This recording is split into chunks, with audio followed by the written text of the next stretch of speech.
સાંજે હું ને હાર્દિકભાઈ આવતા રહ્યા, શિયાળો છે એટલે ખજૂર દૂધ પીવા. પછી તો ગામમાં આવતા રહ્યા દુકાનનો સામાન લેવા.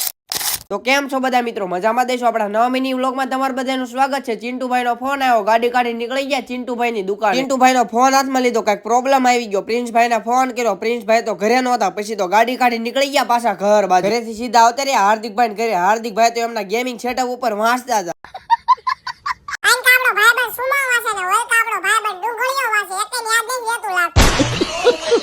દુકાનનો સામાન લેવાનો હતો, ગાડી કાઢી નીકળી ગયા હું ને ધવલભાઈ દુકાનનો સામાન લેવા. માર્કેટમાં એટલી ગળદી હતી એની વાત જ જવા દો, મન જ નથી થતું માર્કેટમાં આવવાનું, પણ દુકાનનો સામાન લેવા આવવું પડે. પેલા તો આપણે આવતા રહ્યા વીસી મસાલામાં પાપડીઓ ખારો લેવા. પછી તો ગાડીમાં પાપડીઓ ખારો મૂકી દીધો. પછી તો ગોળ બજારમાં આવતા રહ્યા ગોળની પેટીઓ લેવા. આખી ગાડી ભરીને માલ લઈ લીધો. ગાડી કાઢી નીકળી ગયા હું ને ધવલભાઈ પાછા ઘર બાજુ. બધો સામાન લઈને દુકાને આવ્યો. પછી તો બધો સામાન ગોઠવવા માંડ્યા. આપણા બે ભાઈબંધ એવી વાતો કરે કે ધુરંધર 2 પિક્ચર કાઢવું હે, કઢાઈ કે ને દેણા વયા જશો.